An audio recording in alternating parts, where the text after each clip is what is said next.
Vamos a iniciar la lección 24, ¿verdad? Y es una secuencia del tema pasado que era Dios es fiel. Recordamos que estamos estudiando los atributos de Dios y en esta ocasión estamos viendo cada uno de ellos. El sábado pasado vimos Dios es fiel y hoy vamos a ver cómo nosotros los creyentes respondemos a esa fidelidad.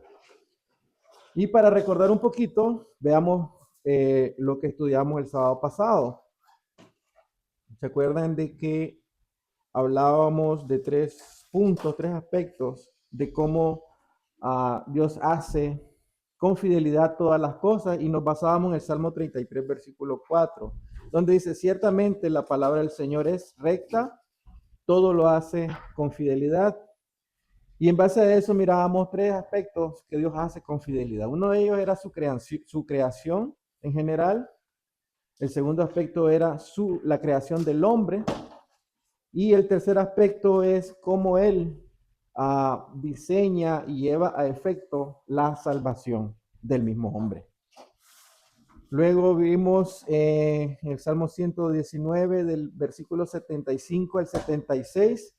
Vimos cómo la fidelidad de Dios nos moldea a nosotros como creyentes. Y también pudimos analizar en este texto lo que significaba o lo que significa conocer a Dios. ¿De qué manera conocemos a Dios? Recordemos, de una forma intelectual, pero también de una forma experimental. ¿Ya? Bienvenido, hermano. Gracias por estar con nosotros.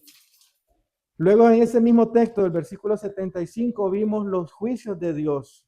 O sea, cómo Dios siempre se mantiene fiel no solamente a su misericordia y amor, sino también a su rectitud como juez, ¿no? En su justicia, en la disciplina, en el orden que Él implanta a sus hijos. También vimos en ese mismo texto que conforme a su fidelidad, Él nos aflige, pero para provocar un molde de acuerdo a lo que Él quiere de nosotros. ¿Ya? Entonces, cada prueba que nosotros hemos tenido y estamos pasando es un cincel en la vida del cristiano que está moldeando nuestro carácter. Entonces, básicamente, en resumen, esa fue la lección del sábado pasado. Hoy vamos a ver nosotros como creyentes cómo respondemos, cómo reaccionamos a esa fidelidad de Dios. Normalmente, cuando preguntamos o cuando analizamos el aspecto de ser fieles a Dios o de cómo nosotros debemos de ser fieles a Dios, casi siempre pensamos en la actitud del ser humano, o sea, portarnos bien, mantener un buen testimonio, eh, hacer cosas en la iglesia que promuevan, digamos, una imagen de nosotros de buen cristiano. Entonces, somos fieles, decimos, ¿ya? Pero hoy vamos a ver a profundidad realmente, bíblicamente, qué significa para nosotros los cristianos ser fieles a Dios. ¿Cómo respondemos a eso? ¿Ya? Como pregunta, mejor dicho, en esa pregunta vamos a encontrar 5 incisos que están acá. Conociendo cómo respondemos a la fidelidad, conociendo quién es Dios por medio de su palabra. Practicantes de su palabra. Expositores fieles de su palabra. Vamos a ver también la provisión de Dios para que perseveremos y expongamos con fidelidad su mensaje. Dentro de este inciso vamos a ver que Él provee su Espíritu Santo y el mismo Espíritu Santo provee dones, y en este caso los dones bíblicos que aparecen acá. En el inciso E tenemos el peligro de no exponer con fidelidad la palabra de Dios. Entonces, analicemos primeramente el inciso A. Y para ello vamos a estudiar dos textos, a leer dos textos. Josué 1, versículo 8. ¿Alguien lo lee? Nunca se apartará de tu boca este libro de la ley, sino que de día y de noche meditarás en él para, para, para que Guardes. guardes y hagas conforme a todo lo que en él está escrito, porque entonces harás prosperar tu camino y todo Bien. Amén. Gloria a Dios. Ahora, este texto es muy hermoso y también mal interpretado muchas veces. Nunca se apartará este libro de la ley, sino que de día y de noche meditarás en él. O sea, hay un tiempo, diría yo, un tiempo sin tiempo, porque de día y de noche estamos hablando prácticamente 24 horas del día, ¿no? Entonces, en nuestra vida nosotros tenemos que tener esa práctica de meditar en su palabra. Y no significa que todo el día vamos a andar 24 horas del día leyendo y leyendo y leyendo, sino meditando, dice acá. Sino que de día y de noche meditarás en él, para que guardes, hay dos acciones aquí, guardes y hagas. Y acá, hermanos, tenemos que ser un poquito analíticos en esto. Dice, conforme a todo lo que en él está escrito, vamos a hacer y a guardar su palabra. O sea, cada decisión que nosotros tomamos tiene que estar fundamentada en su palabra. Cualquier decisión que nosotros tomemos en nuestra vida.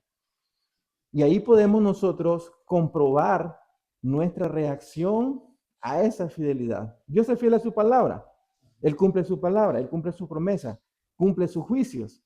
Entonces yo reacciono guardando y haciendo. ¿Ya? Conforme a todo lo que en él está escrito, porque entonces harás prosperar. Y aquí es donde puede venir la mala interpretación, que sí, es lo que estamos hablando en broma al inicio, ¿no? Entonces harás prosperar tu camino y todo te saldrá bien. ¿Por qué digo que a veces se malinterpreta? Porque eso es, digamos, lo que usan y utilizan y manipulan muchas iglesias, muchas denominaciones, muchas sectas, diría yo.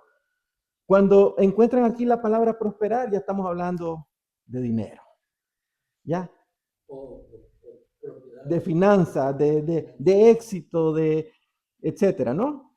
Y se hará prosperar tu camino y todo te saldrá bien. Entonces vendemos una imagen falsa del evangelio, porque tú, si venís a Cristo, todo te va a salir bien, solo tenés que diezmar, prosperar, ofrendar, hacer pactos monetarios y un montón de locuras, ¿no? Que se predican. Pero no está hablando de eso, sino de una prosperidad en Dios, en el conocimiento de Dios y en mi propio crecimiento espiritual. Porque esa es la prosperidad de todo creyente. Debería de ser esa prosperidad para todos. ¿Ya? Y cuando dice, y todo te saldrá bien, ¿por qué dice todo te saldrá bien? Porque al inicio del texto dice, nunca se apartará de tu boca este libro de la ley, sino que de día y noche meditarás en él. Entonces, si yo medito en su palabra, estoy conociendo a Dios. Al conocer a Dios, conozco su carácter. Entonces yo ya sé cuál es la voluntad de Dios. Entonces mis decisiones van a estar sujetas al carácter de Dios. No a mi carácter, sino al carácter de Dios. Si ya sé que si yo, digamos, soy gerente de un banco, por decir algo, y tengo que tomar decisiones, conozco todo el sistema bancario, la parte donde se enseña en los bancos, ¿cómo es que le llaman a esto en los bancos? Te enseñan todo lo que es corrupción para no caer en la corrupción. No sé si me están entendiendo. Entonces, ya sé que así puedo hacer fraudes, ¿no? Y entonces tomo yo decisiones fraudulentas. ¿Por qué? Porque no conozco el carácter de Dios. Pero si yo soy un hombre que conoce el carácter de Dios, la voluntad de Dios, obviamente no voy a caer en eso. Y en muchas otras cosas. ¿Ya? Entonces mis decisiones van a estar sujetas a su voluntad. Y todo me saldrá bien. Esto no elimina las pruebas. No anula las situaciones difíciles que Dios presenta a nuestra vida. Sino que en cada prueba yo voy a tener una salida victoriosa. ¿Por qué? Porque no voy a perder el gozo que Dios me da. Porque mi esperanza está en Él, en su victoria. O sea, lo que quiero decir es que todo me va a salir bien, no conforme a lo que yo quiero, sino a lo que Él planificó, a lo que Él a lo que es su voluntad. ¿Ya? Eso- Porque ¿qué pasaría si yo tengo una prueba difícil en mi vida y yo comienzo a crear soluciones en mi mente? Y a veces oramos así: Señor, hace tal cosa, esto y esto puedes hacer. O sea, le estamos dando directrices a Dios. Entonces yo no estoy confiando en su voluntad. Pero sin cambio, nuestra oración se sujeta a la voluntad de Dios, ¿cuál va a ser? Hágase tu santa voluntad, tu santa voluntad. tu santa y divina voluntad. Entonces yo descanso en su fidelidad. Esa es la demostración, digamos, de tu respuesta a la fidelidad de Dios. Cuando vos orás y decís: Señor, estoy angustiado, me está pasando esto, pero confío en tu soberanía, en tu amor, en tu misericordia, y comenzás a confiar en cada uno de sus atributos. Esa es la oración humilde, y así es como nosotros correspondemos a esa fidelidad. Podemos concluir en esto, de que nosotros no somos fieles a Dios por lo que Él haga. Somos fieles porque Él es Dios. Punto. Él es fiel a sí mismo, no es fiel a nosotros. Acuérdense lo que decíamos el sábado pasado. No es fiel a nosotros porque qué especiales son mis hijos, qué buenos que son. No, Él es fiel porque es su naturaleza. Pero nosotros somos fieles porque Él es así, porque Él es fiel. O tratamos de ser fieles, no por lo que Él haga en nosotros, porque si bien es cierto, el texto dice: y todo te saldrá bien, pero todo te saldrá bien no conforme a lo que yo pida o quiera, sino a la respuesta que Él va a dar, que es perfecta. ¿Ya? Y yo debo descansar y ser humilde, reconocer esa respuesta. O sea, ¿qué más prueba que es, hermano? Vamos a leer, siempre en el inciso A, vamos a leer Juan 5, versículo 39. Juan 5, versículo 39. Escudriñad las escrituras, porque a vosotros os parece que en ellas tenéis la vida eterna, y ellas son las que dan testimonio de mí. Amén. Entonces, haciendo un resumen entre los dos textos, ¿cuál es la relevancia de los dos textos? Meditar, y el otro nos dice escudriñar. Entonces, todo tiene que ver con nuestra relación con Dios por medio de su palabra. Nosotros no podemos dar un paso hacia el frente, ni para predicar, ni para evangelizar, si nosotros no conocemos su palabra, si nosotros no conocemos a Dios o no estamos conociendo a Dios. Nos vamos a enfrentar, lo vamos a ver más adelante, con esto, si nosotros hacemos eso. Entonces, la orientación bíblica es meditar en su palabra y escudriñarla.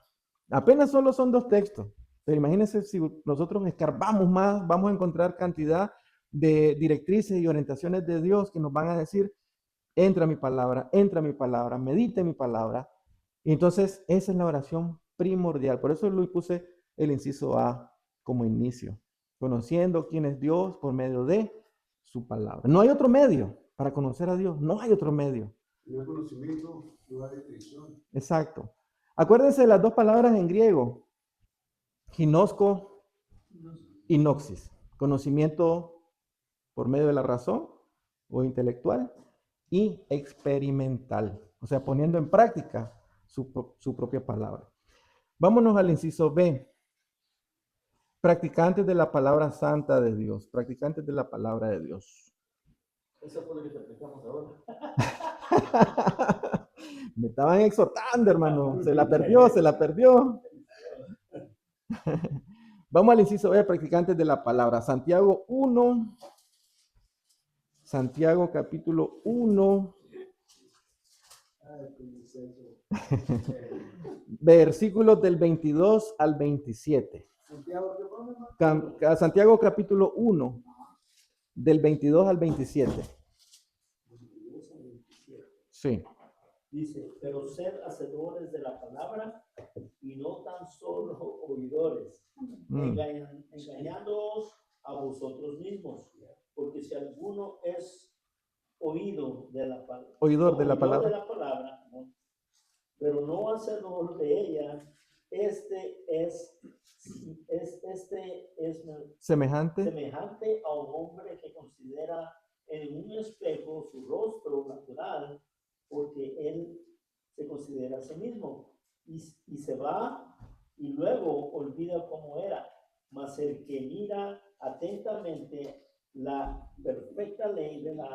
libertad. libertad y persevera en ella, no siendo oidor olvidadizo, sino hacedor de la obra. Este será bienaventurado en lo que hace.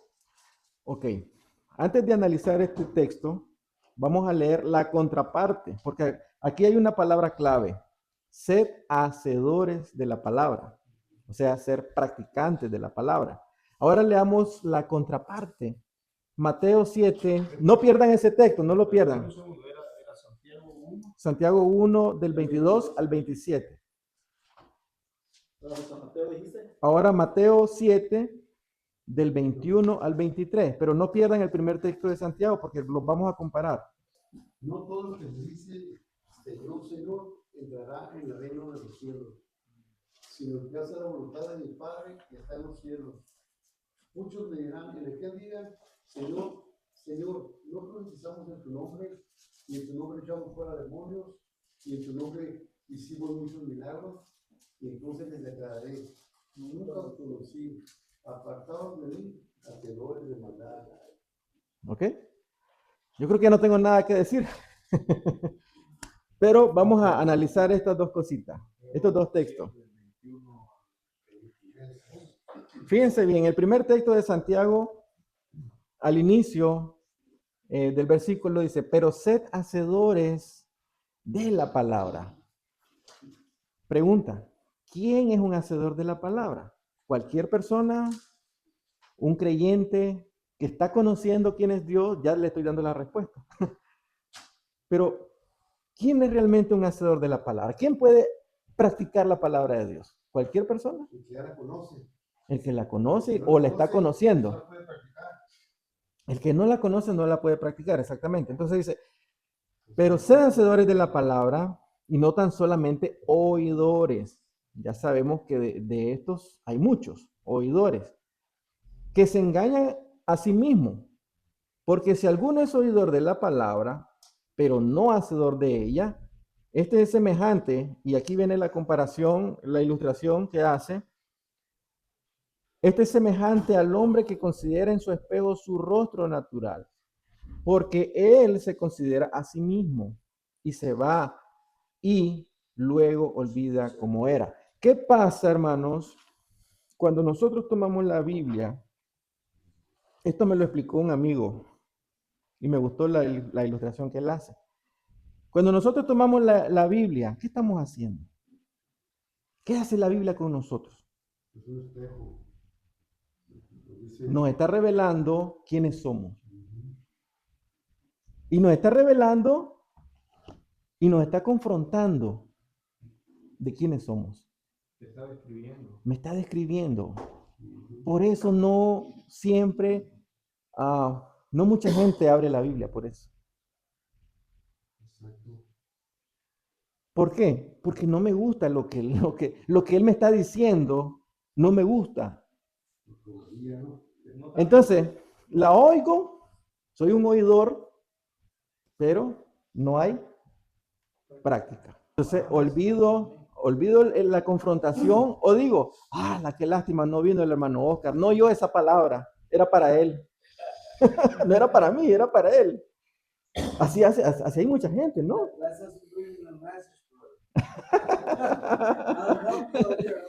¿Sí o no? No pasa eso en la iglesia. No vino fulanito, esa palabra era para él. No era para mí, era para el hermano. O sea, no acepto que la Biblia me confronta, que la Biblia me desnuda, me desenmascara quién soy. En cambio, el que está conociendo a Dios y está metiéndose en la palabra, meditando en la palabra, entonces él está entendiendo que sí es para él.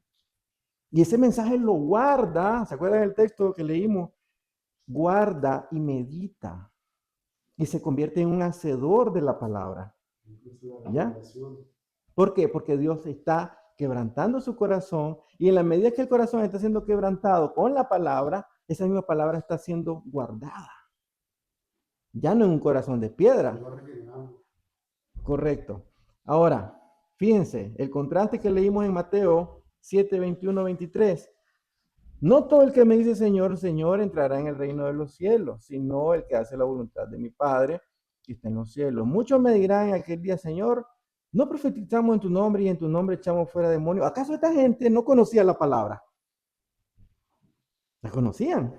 Pero tal vez no, tal vez en el Y eran nombre- hacedores según ellos. tal Según vez en el ellos. nombre de Cristo sacaban los demonios por el poder del nombre de Cristo. Pero hacían cosas de cristianos. O sea, en su mente, en su lógica, ellos estaban haciendo cosas que hacen los hijos de Dios. Pero, ¿cuál es el problema aquí? ¿Por qué Dios lo rechaza? ¿Por qué Jesús lo rechaza? Muchos me dirán en aquel día, Señor, Señor, no profetizamos en tu nombre y en tu nombre echamos fuera demonios, en tu nombre hicimos muchos milagros. Y entonces les declararé, nunca conocí, o sea, nunca tuve una experiencia, nunca hubo ginosco entre nosotros. No hubo esa relación experimental entre nosotros. Hacían cosas, activismo. Era one way relationship. Qué bonito habla inglés, hermano. Yo me quedo así como... Era una relación nada más de un solo carril, de Exacto. una sola dirección, no había reciprocidad.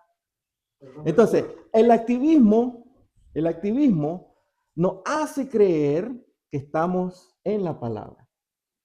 No, es que la actividad tal la semana, y tenemos la agenda llena de actividades, llenísima.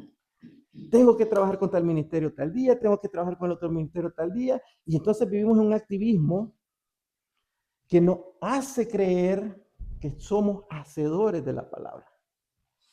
Pero en realidad es una relación de una sola vía. Ahora, fíjense cómo termina el texto. Nunca os conocí, apartados de mí, hacedores de maldad. Ya no es hacedor de la palabra. ¿Se dan cuenta de la contradicción? O sea, no la contradicción, perdón, el contraste.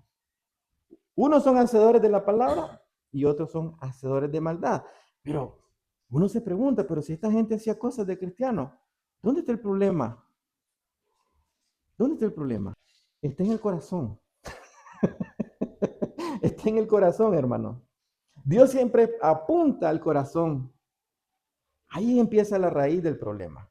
No en lo que hagamos, sino ¿Por qué lo hacemos? ¿por qué lo hacemos? Es que el fulanito echa fuera demonios. Es que el fulanito profetiza. Es que el fulanito es el maestro de los sábados. Aplaudamos eso. El reconocimiento, ¿cómo le diría yo? El ser farándula en la iglesia. ¿Ya? Ese protagonismo de yo, mírenme, lo estoy haciendo yo, hacedor de maldad, no hacedor de la palabra. Porque el hacedor de la palabra, misioneros que se van a meter, como usted decía, a lugares donde nadie quiere ir, ¿quién los reconoce? ¿Quién los mira? ¿Quién los aplaude a esa gente? Mueren en China, asesinados, y en países del Medio Oriente por predicar la palabra. ¿Quién dice fulanito de tal y una gran pantalla su foto? No aparecen. No aparecen. Nadie sabe quiénes son. Ese es el verdadero cristiano, es el verdadero hacedor de la palabra. Me di cuenta de que un hermano necesita el evangelio. Un hermano pequeñito en la fe, digamos. No voy a andar llamando, hermano, fíjense que voy a ir a visitar a fulanito para hablarle de la palabra, para que se den cuenta. Voy donde el hermano necesita que le hable. Sí, hermano, venga, calladito, en intimidad, en secreto. Yo no puedo venir con un currículum o un resumen. ¿Cómo le dicen acá? ¿Resumen? Es currículum vitae. No puedo venir con un currículum. Mira, Señor, yo hice esto y esto y esto, aceptame. No es lo que hiciste, sino lo que originó tu corazón a base de la palabra. Escuchen, me da risa, pero también hay que meditarlo. Espero que nosotros no lleguemos así.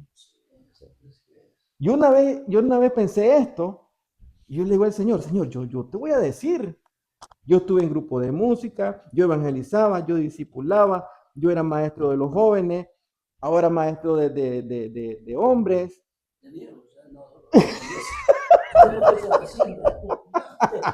Era maestro de jóvenes,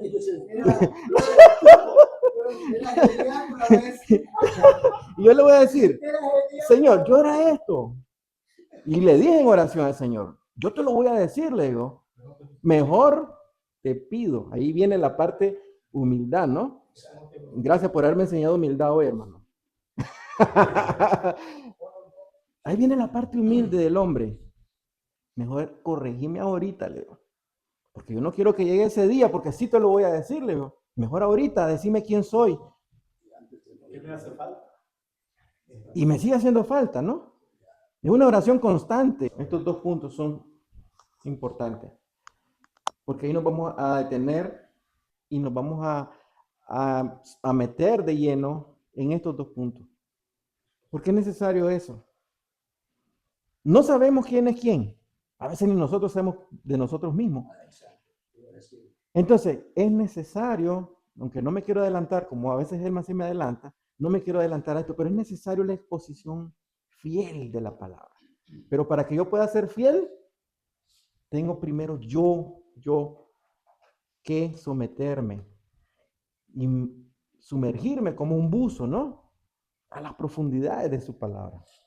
Pero eso más adelante. Leamos el inciso C, estudiemos el inciso C, expositores fieles de la palabra santa de Dios. Vamos a buscar Juan capítulo 15, versículo 1 al 11. Antes de leer esto, hermano, como les decía, nosotros tenemos que llegar a la Biblia como si fuese un almacén. ¿Qué es un almacén? Donde se guardan la mercadería, la provisión, ¿no? Esta. Pausa entonces, hermano. Es un almacén para nosotros la Biblia, donde vamos a encontrar la provisión que necesitamos como creyentes. ¿Ya? Si yo no voy a ese almacén a buscar esa provisión, hermano, yo no puedo ser un expositor. Y cuando digo expositor, no estoy hablando de un auditorio con cantidad de gente. Usted puede hacerlo uno a uno y está exponiendo la palabra. Lo convierte en un expositor. ¿Ya? Para que no entendamos esta palabra como, entonces no es para mí, es para alguien, para un pastor, para un maestro, para un predicador de grandes multitudes. No, es para mí. Yo expongo la palabra con un amigo, con un familiar, el uno a uno. Eso me convierte en un expositor. Ahora, en Juan 15, del 1 al 11, ¿qué dice? Yo soy la vid verdadera y mi padre es el labrador. Todo pámpano que en mí no lleva fruto, lo quitará. Y todo aquel que lleva fruto, lo limpiará, para que lleve más fruto. Ya vosotros estáis limpios por la palabra que os he hablado. Permanecer en mí y yo en vosotros. Como el pámpano no puede llevar fruto por sí mismo si no permanece en la vid, así tampoco vosotros si no permanecéis en mí. Yo soy la vid, vosotros los pámpanos. El que permanece en mí y yo en él, este lleva mucho fruto, porque separados de mí, nada podéis hacer. El que en mí no permanece será echado fuera como pámpano y se secará y los recogen y los echan en el fuego y arden. Si permanecéis en mí y mis palabras permanecen en vosotros, pedid todo lo que queréis y os será hecho. En esto es glorificado mi Padre, en que llevéis mucho fruto y seáis así mis discípulos. Como el Padre me ha amado, así también yo os he amado. Permanecer en mi amor. Si guardareis mis mandamientos, permaneceréis en mi amor, así como yo he guardado los mandamientos de mi Padre y permanezco en su amor. Estas cosas os he hablado para que mi gozo esté en vosotros y vuestro gozo sea cumplido. Hay algo curioso. Usted tiene el capítulo, hermano. Juan. Se llama el 15 del 1 al 11. Correcto. Lo vamos a analizar desde el inicio. Pero quiero resaltar algo. Si ustedes se fijan, la palabra permanecer se repite y se repite en este texto. Se repite 10 veces. ¿Y qué entendemos por permanecer? Una relación al lado con él. Estar en él. Pero en sí, neutralmente, ¿qué significa la palabra permanecer? Quedarse con él. Fíjense. Mantenerse. Constancia en la palabra. constancia en la palabra, estar ahí. Dice en él, ¿ya? O sea, dentro, ¿no? Dentro. En él, dentro. Dice el diccionario, mantenerse sin mutación, o sea, sin cambios, en un mismo lugar, estado o calidad. O sea, yo le ponía el ejemplo del hermano Andrés. Si él, por ejemplo, sale de viaje y me dice, hermano, voy a salir esta semana, voy para Guatemala, le voy a suplicar que permanezca en la casa. ¿Qué me está diciendo? Que no salga, De guardia. Ahí, adentro, en la casa, esta semana, y me da un tiempo determinado. Ahora, si él me está diciendo eso en su casa, ¿qué espera y cuál es el propósito de él de que yo me quede en su casa esa semana?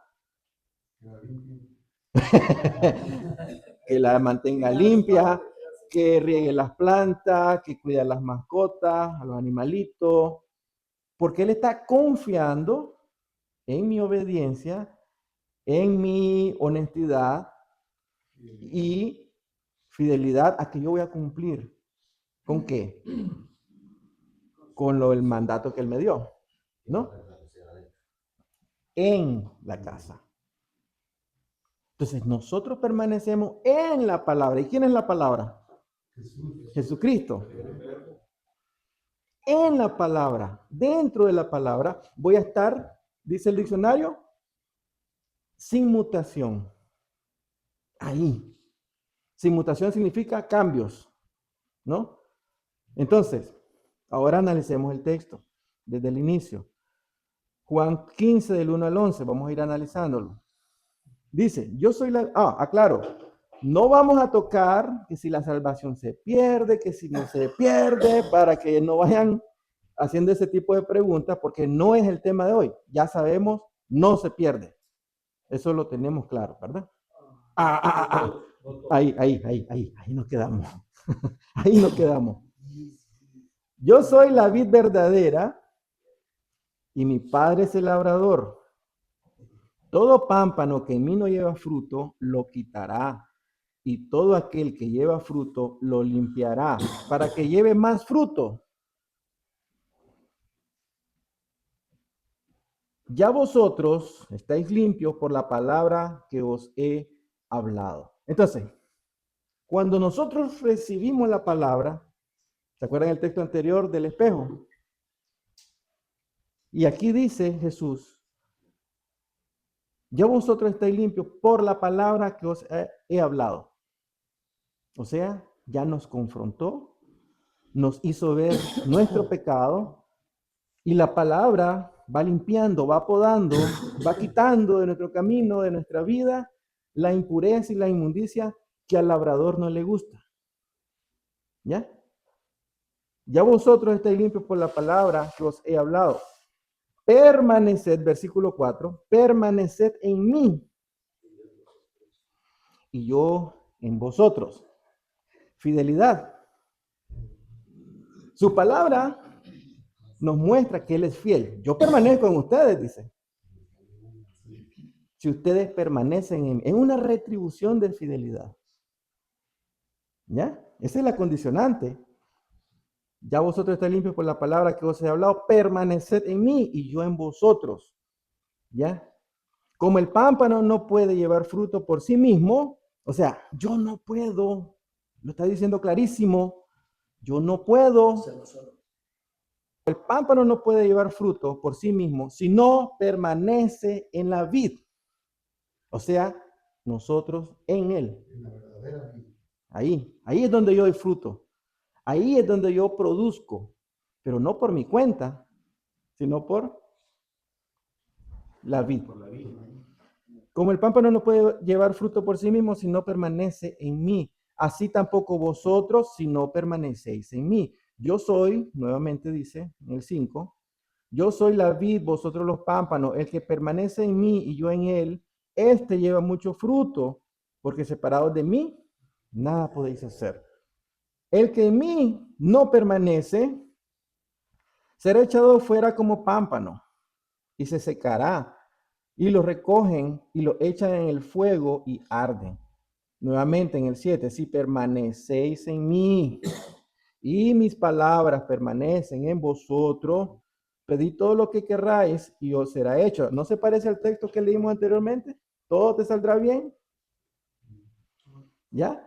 Pero aquí habla de algo importantísimo. Primero está hablando de permanecer en la palabra y de que vamos a dar mucho fruto en la palabra. Entonces, si la palabra me trae a mí exhortación, disciplina, misericordia, perdón, salvación, vida eterna, humildad, juicio. Dice, estamos en el 7, si permanecéis en mí, mis palabras permanecen en vosotros, pedid todo lo que querráis y será hecho. Pero, ¿qué vamos a pedir? ¿Una casa, un carro, buen trabajo, buena finanza? Porque aquí dice todo. Pero según el contexto que estamos leyendo, ¿qué es todo? Si Él nos está hablando de permanecer en su palabra y que vamos a dar fruto en su palabra, ¿qué contiene la palabra? ¿Qué se espera? Si sembras una semilla de tomate, con semillas que se siembra el tomate, hermano, ¿qué se espera? Tomates, un tomate jugoso, ¿no? Entonces, nosotros vamos a producir también amor, paciencia, gozo, paz, benignidad, bondad, dominio propio, todo aquello que proviene de la vid. Pedid todo lo que querráis. ¿Qué es? Todo lo que me ayuda a mí a nutrirme en la palabra. Porque el propósito no es terrenal, que vivamos bien terrenalmente. Si no nos hablara de aflicciones y de pruebas duras, el propósito es eterno. Entonces, ¿qué cosas me ayudan a mí a lograr ese propósito eterno? Entonces voy a comenzar a pedir fe, paciencia, amor, perseverancia y todo aquello que me ayude a crecer como cristiano, como creyente, como un pámpano que está dando fruto. Abono, hermano, ¿qué se le echa a la tierra para que produzca? Abono. Sol. Entonces necesito todo eso. Entonces yo no voy a venir donde Dios a pedirle cosas que van a secar mi vida, sino que me ayuden a nutrir mi vida, a alimentar mi vida, a crecer mi vida. Pedid todo, pedid todo lo que querráis y os será hecho. Si viene una prueba tan tremenda, obviamente lo que queremos es sanidad. Por ejemplo, si fuera una enfermedad. Pero si se muere la persona, si se muere mi ser querido, ¿qué necesito entonces para no reclamarle a Dios? Señor, consuelo, que mi fe no decaiga, entendimiento de ¿qué necesito aprender yo de esta prueba? ¿Qué necesito? Entonces, pedid todo lo que querráis y será hecho, pero para tu crecimiento y para tu propósito eterno en Dios, para vida eterna, no para lo terrenal. Porque hay gente no cristiana que tiene cosas buenas y le va bien. Y cuando nosotros nos fijamos en eso, perdemos de vista esto. No estamos en su palabra. Seguimos con una mente carnal. ¿Ya? Claro, por supuesto. Sigamos. Vamos al inciso D.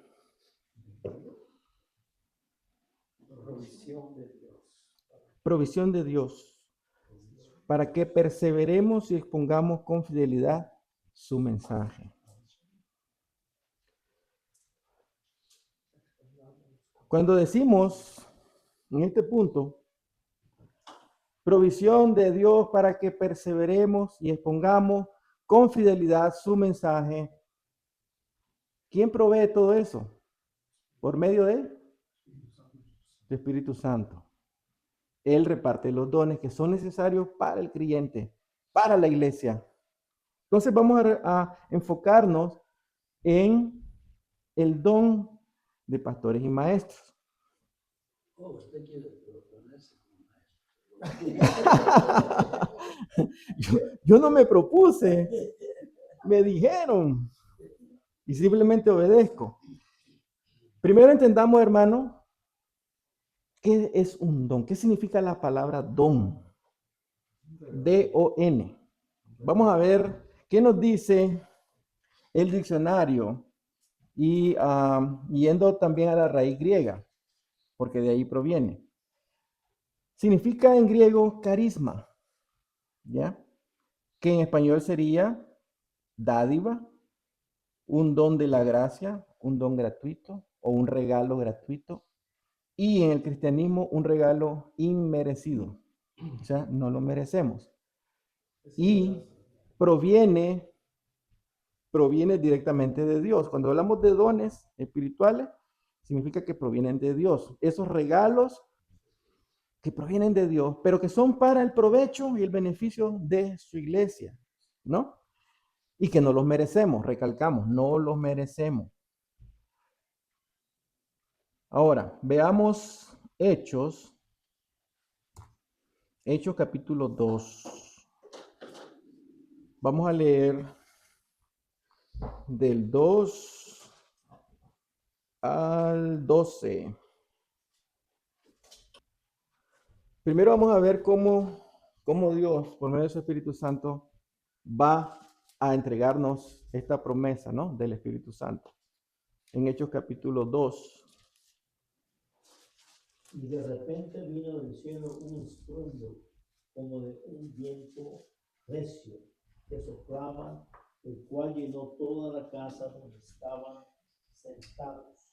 Y se les aparecieron lenguas repartidas como de fuego, asentándose sobre cada uno de ellos.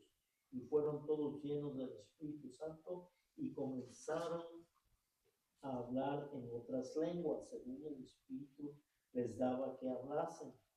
Moraban entonces en Jerusalén judíos, varones piadosos de todas las naciones bajo el cielo. Y hecho este estruendo, se juntó la multitud y estaban confusos, porque cada uno les oía hablar en su propia lengua. Estaban atónitos y maravillados, diciendo: mirad, ¿son galileos todos estos que hablan? ¿Cómo pues les oímos nosotros hablar cada uno en nuestra lengua, en la que hemos nacido? Partos, medos, elamitas y los que habitamos en Mesopotamia, en Judea, en Capadocia y en Ponto, en Asia, en Frigia y Pánfila, en Egipto y en las regiones de África, más allá de Cirene, y romanos aquí residentes, tanto judíos como prosélitos, crecentes y árabes. Les oímos hablar en nuestra lengua la maravilla de Dios, y estaban todos atónitos y perplejos, diciéndose unos a otros: ¿qué quiere decir esto? Mas otros, burlándose, decían... Hasta el 12, sí, hermano. Ok. Gracias. Ya.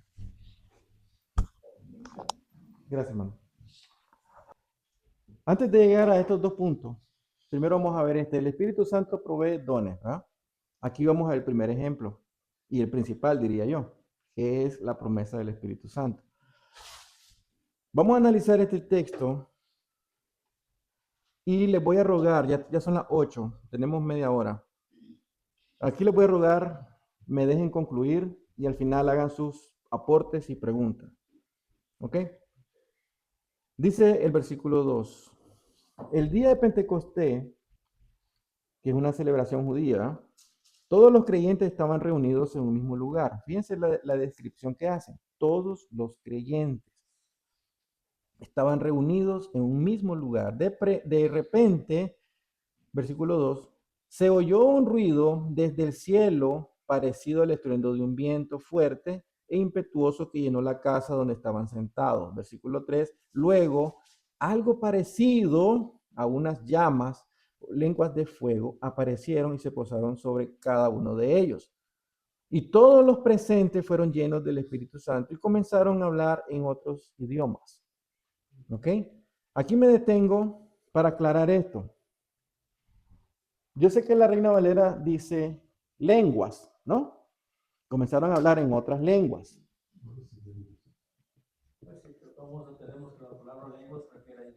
Correcto. ¿Todos estamos de acuerdo con eso entonces? No necesito explicarlo. Ok. Ok. En otras lenguas se refiere a otros idiomas. Ok. Gracias por eso. Me ahorro el tiempo. Luego dice, y todos los presentes fueron llenos del Espíritu Santo y comenzaron a hablar en otros idiomas, conforme al Espíritu Santo les daba esa capacidad. ¿Ok? En esa ocasión había judíos devotos de todas las naciones que vivían en Jerusalén. Pero fíjense, que hay el importante. Judíos de otras naciones que hablaban otras lenguas, pero que vivían en Jerusalén. Vayan armando la escena en su mente. Correcto, exacto. Y todos hablamos, unos hablan chapín, otros hablan nica, pinolero, otros hablan mexicano. Ok. Pero estamos en un mismo lugar, aprendimos o estamos aprendiendo este idioma, ¿verdad? Hagamos la escena, imaginémonos. Cuando oyeron el fuerte ruido, todos llegaron corriendo. Perdón, estoy en el 5. En esa ocasión habían judíos devotos de todas las naciones que vivían en Jerusalén. Versículo 6. Cuando oyeron el fuerte ruido, todos llegaron corriendo y quedaron desconcertados al escuchar su propio idioma hablado por los creyentes. Estaban totalmente asombrados. ¿Cómo puede ser? Dicen, ¿no? ¿Y por qué ellos se asustan? ¿Por qué ellos se asustan y se sorprenden? Porque no era natural, no era normal. Ellos están viendo una obra sobrenatural de Dios. Pero hasta ese momento ni siquiera sabían que provenía de Dios, qué es lo que estaba pasando. ¿Ya? Dice, todas estas personas son de Galilea y comienzan a mencionar las naciones, ¿no? Y aún así lo oímos hablar en nuestra lengua materna. Aquí estamos nosotros. Nosotros somos los partos, los medos, los elamitas, gente de Mesopotamia, Judea, Capadocia, Ponto, de las provincias de Asia, de Frigia, Panfilia, Egipto y de las áreas de Libia alrededor de Cirene, visitantes de Roma. O sea, variedad de idiomas, ¿no? Variedad de idiomas. Todos judíos como convertidos al judaísmo, cretenses y árabes. Ahora dice, y todos oímos a esta gente hablar en nuestra propia lengua o idioma acerca de, aquí viene lo importante, hermano, el propósito con el que Dios da el don de lengua en ese momento, en esa época. ¿Cuál es el propósito? Y todos oímos a esta gente hablar nuestro propio idioma acerca de las cosas maravillosas de Dios que ha hecho. Ese es el propósito. ¿Y por qué en ese momento Dios da ese don? El propósito de alcanzar a todos, para dar ese mensaje. Ahora vamos a lo terrenal. ¿Qué no tenían ellos? Oigan bien, ¿qué no tenían ellos en ese momento que hoy tenemos nosotros? Y La unción. permiso, hermano. Ellos no la tenían como la tenemos nosotros. Entonces, esto, era parte del fundamento de la iglesia. ¿Cómo inicia la iglesia? Y para ello necesitan esta herramienta, estas provisiones que vienen únicamente de Dios. Así inicia Dios su iglesia. Por eso el don de lengua en ese momento era necesario. No hoy, no hoy. ¿Por qué? Porque ya tenemos la palabra traducida a cantidad de idiomas. Tenemos el internet. Tenemos tantos elementos que nos ayudan a entender la palabra y a estudiarla. ¿Ya? Entonces, el don de lengua ya no es vigente. Era necesario en ese momento. Porque ¿quién de nosotros ahorita va a salir hablando japonés? Escuchen, hermanos. Y todos oímos a esta gente hablar en nuestro propio idioma acerca de las maravillas de Dios que ha hecho. Quedaron ahí maravillados y perplejos. Y esta pregunta es importante, ¿qué ellos hacen? ¿Qué querrá decir esto? Se preguntaban unos a otros. Ahora, para poder entender esta pregunta o la respuesta de esta pregunta, vámonos hasta Joel, el libro de Joel, capítulo 2, del 28 al 32. Después de eso derramaré mi espíritu sobre toda carne. Y hasta el número uno. Del 28 al 32. Amén. Y profetizarán vuestros hijos y vuestras hijas, vuestros ancianos soñarán sueños, y vuestros jóvenes verán visiones. Y también sobre los siervos y sobre las siervas derramaré mi espíritu en aquellos días. Y daré prodigios en el cielo y en la tierra, sangre y fuego y columnas de humo. El sol se convertirá en tinieblas y la luna en sangre antes que venga el día grande y espantoso de Jehová. Y todo aquel que invocar el nombre de Jehová será salvo, porque en el monte de Sión y en Jerusalén habrá salvación, como ha dicho Jehová, y entre el remanente al cual él habrá llamado. Amén. Ahora, fíjense lo siguiente. Si leemos la última línea en el 11 del capítulo de Hechos, capítulo 2, dice, y todos oímos a esta gente hablar en nuestro propio idioma acerca de las cosas maravillosas que Dios ha hecho. Ese es el propósito, ¿verdad? ¿Y qué nos dice Joel en el versículo 32? Y todo aquel que invocare el nombre de Jehová será salvo. ¿Qué significa eso? ¿Por qué la gente va a invocar el nombre de Jehová? Fíjense, hermano. Aquí este 32 de Joel es muy importante entenderlo con lupa. Y todo aquel que invocare el nombre de Jehová será salvo. ¿Qué pasa cuando usted tiene una emergencia de peligro en su casa? ¿A quién llama?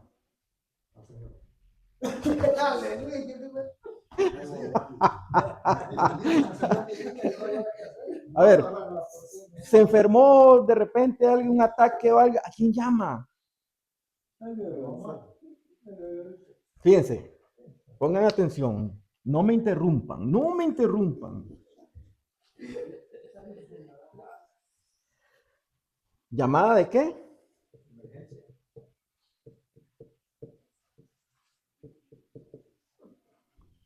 Cuando usted llama a ese número, yo nunca lo he hecho y espero en Dios que no me pase, pero cuando usted llama acá, usted ya llama con una esperanza de que aquí le van a solucionar lo que usted no puede hacer. ¿Yo no? Entonces, fíjense la palabra que usa Joel. Y todo aquel que invocare, que llamare, que convocara, que clama a Dios, el nombre de Jehová será. Retrocedamos en Joel. ¿De qué va a ser salvo? Y después de esto derramaré mi espíritu sobre toda carne y profetizarán vuestros hijos. ¿Qué van a profetizar? Estamos hablando ya de esta época. ¿Qué van a profetizar? ¿Habrá algún Elías por aquí, algún Jeremías, profeta? Dígalo. El Evangelio de Cristo. Cuando nosotros exponemos el Evangelio de Cristo, estamos profetizando. Y vuestros ancianos soñarán sueños y vuestros jóvenes verán visiones. Y también sobre los siervos y sobre las siervas derramaré mi espíritu en aquellos días. Está hablando de los días de la iglesia, el inicio de la iglesia, del Pentecostés. ¿Ok? Y también sobre los siervos y las siervas derramaré mi espíritu en aquellos días. Y daré prodigios en el cielo y en la tierra, sangre y fuego y columna de humo. El sol se convertirá en tiniebla, la luna en sangre, antes que venga el día grande y espantoso de Jehová. Entonces está diciendo que va a haber algo terrible. Y entonces yo necesito, versículo 32, invocar en emergencia, ¿a quién? A Jehová. ¿Para qué? Para ser salvo. ¿Cómo lo harán sin haber oído de él? Ya me molé yo solo. ¿Entienden, hermano? No podemos reducir este versículo, oigan bien, esta es la parte que quiero que pongan mucha atención. No podemos reducir este versículo 32 y todo aquel que invocara el nombre de Jehová será salvo. ¿Quién quiere aceptar a Cristo? Yo pase, haga esta oración, repita conmigo. Señor, te abro la puerta de mi corazón, Señor, te abro la puerta de mi corazón. Y es salvo. Y es salvo. Aleluya, ya es salvo el hombre. Repitió la oración de salvación. Eso no es invocar. Este hombre no sabe el día del juicio, no sabe la ira de Dios, no conoce la justicia de Dios, no conoce la verdad de Dios. No conoce a Dios, solo repitió una oración simple. Dice que si confesares con tu boca que Jesús es el Señor y creyeres en tu corazón que Dios le levantó de los muertos, serás salvo. Porque todo el que dice, porque con el corazón se cree para justicia, pero con la boca se confiesa para salvación. Vamos a reforzar el pasaje que usted nos dio.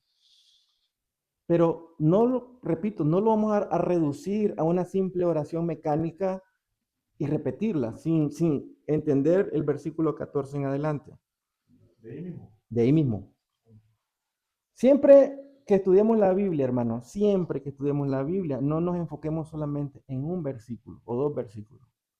Siempre se los digo, estudiemos todo el libro, todo el capítulo y todos los libros que estén relacionados con este libro. Fíjense lo que dice el versículo 14. ¿Cómo pues invocarán? ¿Quiénes? Los que no conocen a Dios, los que no conocen a Cristo. ¿Cómo pues invocarán a aquel en quien no han creído? Es una pregunta. ¿Y cómo creerán en aquel de quien no han oído? ¿Y cómo irán sin haber quien les predique? ¿Y cómo predicarán? Ahora se refiere a nosotros. ¿Cómo predicarán si no son enviados? Tal como está escrito, cuán hermosos son los pies de los que anuncian el evangelio de la paz. Ahora, esta serie de preguntas, que es una cadena que nos hace conciencia y entender que, uno, el predicador debe ser fiel a la palabra. ¿Y por qué va a ser fiel? Porque conoce los atributos y el carácter de Dios, conoce su voluntad, está empapándose de Dios. Entonces, si Dios me da la orden de ir y exponer, de predicar el evangelio, entonces la pregunta es, para aquellos que no conocen a Dios,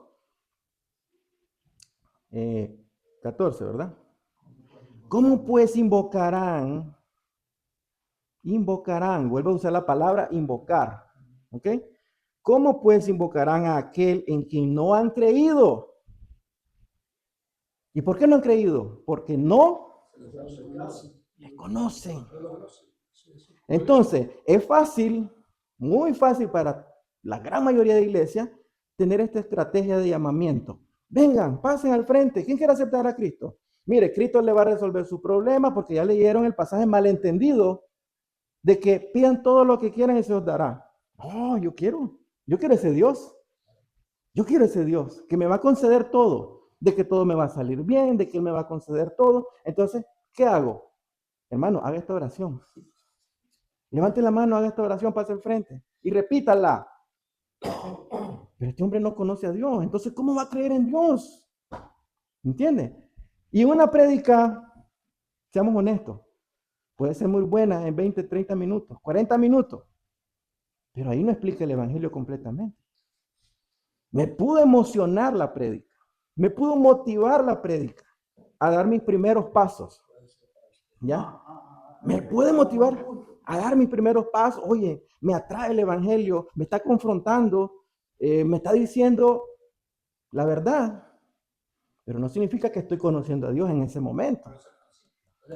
Primeros pasos, pero no es, hermano, no es una fórmula para salvar a alguien. Aquí lo dice claro. Hermano, lo dijo usted, el arrepentimiento. El arrepentimiento es lo bíblico, no una estrategia formulada de una oración de 5 minutos o menos. Es que por ese punto realmente no pienso, estoy seguro de lo siguiente, de que puede estar expuesto, pero no está completamente arrepentido, porque el arrepentimiento consiste en eso, odiar su pecado, no que llorar y no terminar de arrepentirse el resto de la vida por lo que hizo. Sí. Saber y entender de dónde Dios lo sacó, tener la conciencia que iba para el infierno. Punto uno, odiar mi pecado para tener la autoridad moral de enseñarle al otro dónde está parado. Porque solo usted conoce sus propios pecados. Y cada uno de nosotros los conocemos. Y para odiar ese pecado, necesito verme en el espejo. Y el espejo es la palabra. La palabra de Dios. Después de que cuando hicieron el Pentecostés de las lenguas y todo dijeron, ¿qué podemos hacer nosotros? ¿Y qué le dice él ahí? Arrepiéntanse. ¿Qué es lo que predicaba Juan el Bautista? Arrepentimiento. Y convertido. O sea, esa es la clave. Si no somos arrepentidos, no podemos ser arrepentidos. Ahí mismo en Hechos 2, en Hechos 2, haciendo alusión a lo que usted dijo, ¿qué hace Pedro? Pedro no anda con paños tibios. Recordamos la predicación de Pedro en capítulo 2 de Hechos, ¿no? Pedro les está diciendo, ustedes lo mataron. Y esa gente, o parte de esa gente, se sintieron compungidos, expuestos, culpables, y preguntaron, ¿qué haremos? Dice, pensando en sus propias obras, ¿qué podemos hacer? Y le dice Pedro, arrepiéntanse, las palabras de Juan, las palabras de Jesús, arrepiéntanse. Y al arrepentirse ellos, ya no. Pero ¿qué hizo Pedro? Fíjense. Y también el creer, el creer. ¿Qué significa creer? ¿Verdad? Porque vos puedes decir, usted cree en Jesucristo, usted es salvo. Pero ¿a qué nivel? ¿Creer a qué nivel? Yo puedo decir, yo creo, pero simplemente yo creo. Pero estoy convencido de lo que yo creo. Por eso dice el versículo 14. En Hechos 2, ¿verdad? Estamos en Hechos 2. El versículo 37. Fíjense lo impactante que fue para poderse arrepentir. Dice el versículo 37. Al oír esto, conmovidos profundamente, dijeron a Pedro y a los demás apóstoles, hermanos, ¿qué haremos? Entonces Pedro les dijo, arrepiéntanse y sean bautizados cada uno de ustedes en el nombre de Jesucristo para perdón de sus pecados. Y recibirán, después, ¿verdad?, de haberse arrepentido y de haber recibido el perdón, dice, y recibirán el don del Espíritu Santo, porque la promesa es para ustedes y para sus hijos y para todos los que están lejos. Ahora, fíjense, entonces la pregunta, ¿qué hicieron después? Esa es la generación. ¿Qué pasó después? Más adelante, en el 43, sobrevino temor a toda persona y muchos prodigios y señales se hacían por los apóstoles. 44. Todos los que habían creído, ¿qué dice? Estaban juntos. Ahí viene. Como todas las cosas. Estaban juntos y tenían todas las cosas en común, vendían todas sus propiedades y sus bienes y las compartían con todos, según las necesidades de cada uno. 46. Día tras día, el 46, día tras día, continuaban unánimes en el templo y partiendo el pan en los hogares, comían juntos con alegría y sencillez de corazón, alabando a Dios y hallando favor con todo el pueblo. Y ahora lo más lindo de este texto. Y el Señor añadía cada día al número de ellos los que iban siendo salvos. Pero esa era la actitud y debe ser la actitud del que cree, del que fue perdonado, del que fue arrepentido. Hermano, no rebajemos la palabra a simples métodos que el hombre ha inventado. No es bíblico. Fue creado, ¿sabe por quiénes? Por los grandes evangelistas de estadios, para así ellos tener una estadística de cuánta gente vino a Cristo. Levantemos la mano, hagamos una oración, tantos se arrepintieron. No es bíblico. En lo bíblico. Perdón. ¿Ah? Sí, ven y ahorita con 3 divorcios ya y mansiones y tanto payaso, porque la verdad. Sí. Una cosa que después del arrepentimiento vamos a hacer una lista de cosas que empezaron a hacer ellos en su vida. ¿Me entendés? Empezaron hasta, creyeron tanto que hasta vendieron propiedades y la donaron para los más pobres. Entonces llegaron al punto del convencimiento de lo que ellos creían. Pero ¿qué pasa? Aquel que llegó a la iglesia aceptó al Señor y el cura, el pastor, le dijo, eres salvo y se fue y jamás regresó a la iglesia. Les voy a hacer una pregunta. Les hago una pregunta, hermanos. Solo me falta este punto. ¿Me dan 10 minutos? Amén. ¿Sí? Antes amanecía. Pero por favor no me estén interrumpiendo. A las 3 de la mañana amanecía en los lugares. Ok, 10 minutitos. Peligro de no exponer con fidelidad la palabra de Dios. Peligro, y ese no lo quería dejar, ese punto. Hermano Mario, se me siente otra vez. 1 Timoteo 4:6, lo voy a leer yo, solo anoten los textos si quieren. 1 Timoteo 4, del 6 al 7. Si expones estas cosas a los hermanos, serás buen ministro de Jesucristo, nutrido, escuchen las palabras que usa, nutrido de las palabras de la fe y de la buena doctrina, o sea, la buena enseñanza, la cual has seguido desde cerca, o sea, meditar de día y de noche, escudriñar las escrituras, la cual has seguido de cerca. Desecha las fábulas, o sea, las cosas fantasiosas, los cuentos, las fábulas profanas y de viejas, y ejercítate para la palabra. ¿Qué estamos haciendo nosotros? Ejercitándonos en la palabra. Segunda de Juan 1:9. Todo el que se extravía y no permanece en la doctrina de Cristo, habla nuevamente de permanencia, ¿no? Acá, de la doctrina de Cristo. Todo el que se extravía, o sea, se pierde y no permanece en la doctrina de Cristo, no tiene a Dios.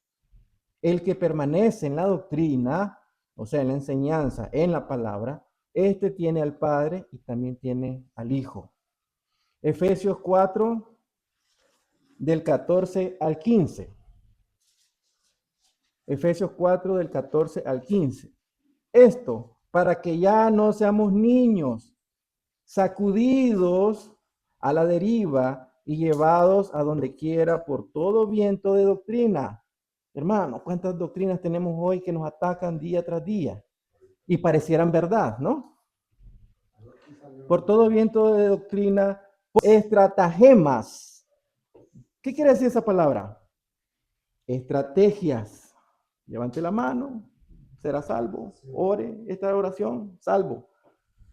Estratagemas, estrategias manipuladas por el hombre. Ahora, para engañar, emplean con astucia las artimañas del error, sino que, siguiendo la verdad, con amor, crezcamos en todo hacia aquel que es la cabeza, que es Cristo. ¿Ya? 1 Timoteo 6, del 3 al 5. 1 Timoteo 6, del 3 al 5.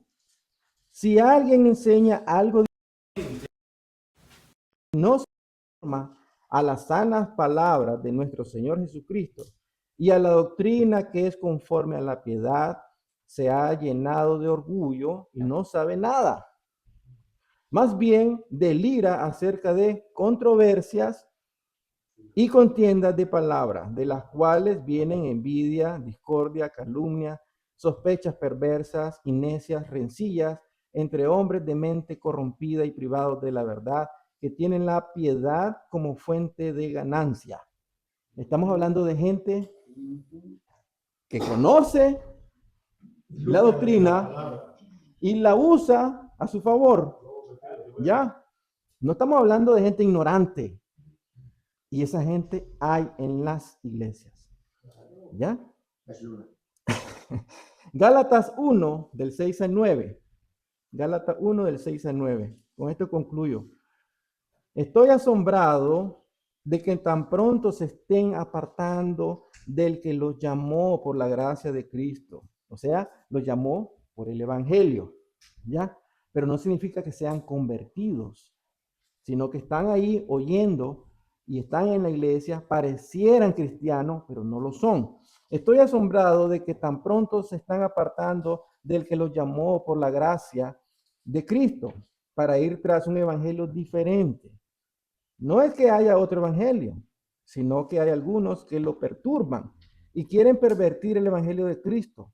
Pero aún si nosotros mismos o un ángel del cielo les anunciara un evangelio diferente del que les hemos anunciado, sea anatema. Como ya lo hemos dicho, ahora mismo vuelvo a decir, si alguien les está anunciando un evangelio contrario al que recibieron, sea anatema. Conclusión. Nosotros somos iglesia, ¿verdad? Estamos conformados por creyentes, arrepentidos, eso creemos. No puedo decir todos, porque nadie conoce al otro. Pero eso creemos. Si eso fuera así, somos una iglesia que ha recibido de parte de Dios su doctrina, su enseñanza. La seguimos recibiendo día tras día y eso no va a terminar, hermano, hasta que muramos. Si estamos en su palabra, recibiendo su sana doctrina, con fidelidad la estamos recibiendo de parte de Él. Nosotros vamos a reaccionar con fidelidad en estos puntos, conociendo quién es Dios por medio de su palabra. Si yo conozco a Dios, estoy conociendo su doctrina. Si conozco su doctrina, tengo que exponerla, compartirla con fidelidad, sin ponerle una coma, un punto, un acento a esa palabra. Por eso es necesario, hermanos, fíjense bien, eliminar esto de su vocabulario.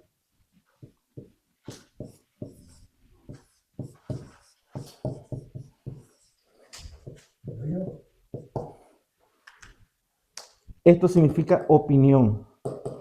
¿Qué entendiste en la palabra? Yo creo, no. Yo pienso, yo opino. Eliminemos esto del estudio de la palabra. ¿Sí entiende, hermano Mario? Cuando yo digo, leo un texto y digo, el texto, según el contexto, explica tal cosa. ¿Por qué? Porque ya investigué la historia del texto, ya investigué todos sus esquemas, ya hice una exégesis, un examen, pues, de la palabra. Entonces ya no estoy haciendo uso de mi criterio, sino de lo que me dice la palabra. Pero cuando yo leo un texto, de esos textos que son medio complicados para entender, y para impresionarlos a ustedes, les doy un significado. Es que el texto, yo creo que significa esto. Que enciendan una alarma, una luz roja, una sirena en su cabeza. Ese es su propio dinero. Ahí ya le puse yo. Excelente, y está bien. Cuando eso pasa, hermano, miren, luz roja, para ese predicador, para ese maestro, para ese que está enseñando la palabra de Dios. Cuando él me empieza así, eliminado para mí. Yo creo, no. ¿Qué me dice la palabra? ¿Ya investigaste? ¿Ya investigaste su contexto? ¿Ya investigaste todo el capítulo, todo el libro y todos los libros que lo relacionan? Eso es retroingeniería. ¿Sí o no? Pero si me trae un versículo, 2 palabritas, porque ahí dice prosperidad, porque ahí dice bienestar, porque ahí dice que todo me va a salir bien. ¿Qué dice el resto? ¿Qué dice posterior a eso o después de eso? Yo le dije hace un rato, le dije acerca de los proyectos que me daban, ¿ok? Y ahí vienen las indicaciones. Pero si usted la quiere hacer de esa manera, ya está perdido. Ya está mal, hermano. Porque yo quiero decir, yo creo que esto va mejor así. Entonces ya no estoy siguiendo lo que me están diciendo. Lo que me está diciendo el ingeniero superior. No, termodinámica, por favor. Hermano, ¿quedó claro? ¿Alguna duda? Ahora sí son libres de decir lo que quieran.